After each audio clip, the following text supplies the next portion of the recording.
आज एका उद्विग्न भावनेतून आणि विषण्ण मनाने मी आहे।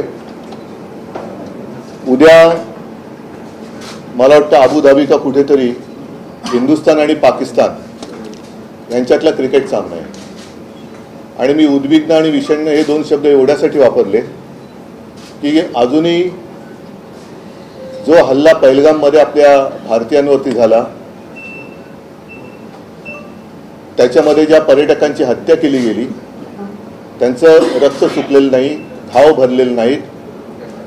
त्याच्यानंतर आपल्याला सर्वांनाच असं वाटलं होतं, म्हणजे आपल्या भारतीयांना, हिंदुस्थानी सगळ्या नागरिकांना, देशप्रेमींना, की आपण आता पाकिस्तानला जागेवर ठेवणार नाही, पाकिस्तानचे 2, 3, 4 तुकडे करून टाकू। त्या दृष्टीने एक चढाई पण केली गेली, जवळपास युद्ध केलं गेलं आणि त्याला नाव ठेवण्यात आलं होतं ऑपरेशन सिंदूर। मधल्या काळामध्ये आपल्या संरक्षण मंत्र्यांनी सांगितले की अभी भी ऑपरेशन सिंदूर रुका नहीं है।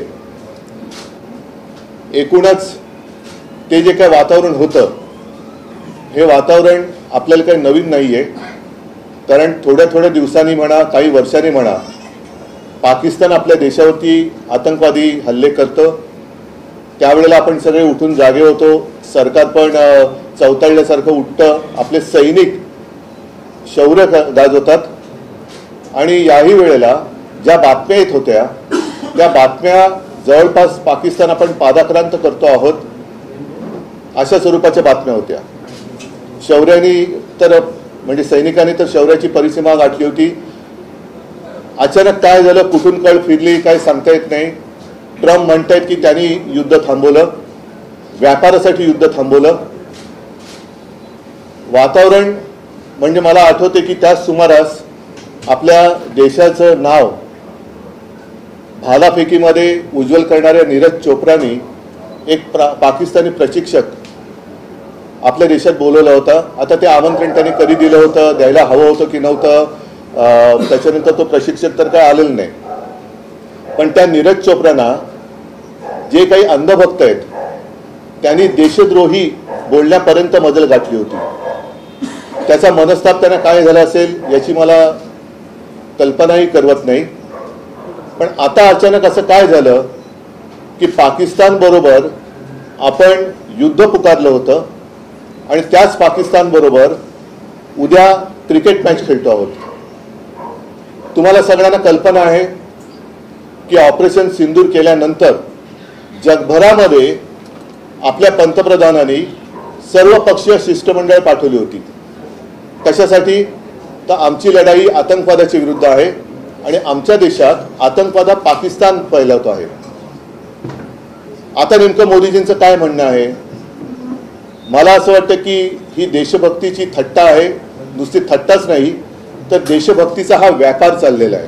देशभक्तीचा व्यापार, यांना व्यापारापुढे देशाची सुद्धा आता काही किंमत राहिलेली नाहीये।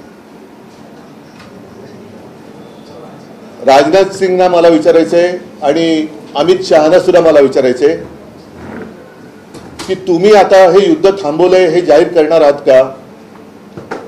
आणि ज्यांनी नीरज चोप्राला देशद्रोही म्हणाले होते, अगदी आपल्या सोफिया कुरेशी ज्या लष्करातले एक तडफदार महिला अधिकारी आहेत, त्यांना हे मी गदडे शब्द वापरतोय, नालायक शब्द वापरतोय, भाजपचे अंधभक्त हे पाकिस्तानची बहीण म्हणाले होते, आतंकवादियों की बहन म्हणाले होते। त्या गदड्यांचं आता काय करणार? आणि पाकिस्तान बद्दल आपली नेमकी भूमिका तरी काय आहे? म्हणजे तुम्ही जे करता ते आम्ही सगळ्यांनी गपगुमानपणाने मान्य करायचं। तुम्ही जेव्हा म्हणाल त्यावेळेला पाकिस्तान मुर्दाबाद म्हणायचं, तुम्ही जेव्हा म्हणाल तेव्हा पाकिस्तानला तुम्ही मिठ्या मारायच्या। म्हणजे जवान तिकडे लढणार, जवान तिकडे शहीद होणार, आपले नागरिक, भारतीय नागरिक, अगदी हो मी असं म्हणेन की तेव्हा त्यांना धर्म विचारून गोळ्या घातल्या गेल्या होत्या, हिंदू म्हणून गोळ्या घातल्या गेल्या होत्या। आणि हे जर सत्य आहे तर भाजपच्या लेखी, पंतप्रधानांच्या लेखी देशाची आणि हिंदुत्वाची काही किंमत आहे की नाही? का हिंदुत्वापेक्षाही, देशापेक्षाही त्यांना व्यापार मोठा वाटतोय? हे त्यांनी स्पष्ट केलं पाहिजे। आणि असं काही नाहीये